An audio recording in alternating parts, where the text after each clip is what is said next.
Bhubaneswar Cuttack commissionerate police अवैध हथियारों के खिलाफ लगातार अभियान चलाती रही है और पिछले 6 महीनों में ही बड़े असाइनमेंट बहुत बार पकड़े गए हैं। हम लोगों ने शुरू किया था जो भुवनेश्वर में कुछ आर्म्स मिलने से, लेकिन उसकी ट्रेल और जहां जाती है अब हम लोग उस पर प्रोएक्टिवली काम कर रहे हैं। स्पेशल क्राइम यूनिट इस पर काम कर रही थी कि केवल राजधानी में अवैध असलहों के आने का इंतजार न किया जाए, बल्कि उसके रूट तक पहुंचकर वहां से उनको न्यूट्रलाइज किया जाए।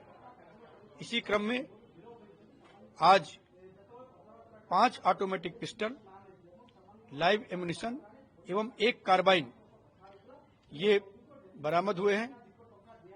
2 व्यक्ति खगड़िया बिहार के रहने वाले हैं, उनको अरेस्ट किया गया है। ये दोनों आर्म्स डीलर थे। इनको पुलिस ने ट्रैप करके वहां से प्रेरित किया कि हम लोग तुम्हारा हथियार खरीदेंगे।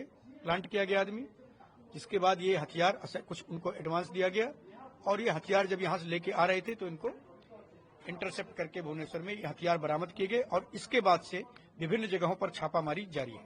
सर, ये लोगों का नाम क्या है, कहाँ के थे? ये दोनों खगड़िया के रहने वाले हैं। दिव्यांशु कुमार और चंदन कुमार इनका नाम है और इनसे अभी आपने विजुअल लिया होगा। इसमें एक इम्पोर्टेंट असलाह है कार्बाइन और 5 सेमी ऑटोमेटिक पिस्टल्स और सफिशिएंट एमुनिशन। सर, ये कहाँ से आता है, रूट क्या है? इस बात का पूरी तरह से खोलताड़ चल रही है, इसका पड़ताल चल रही है।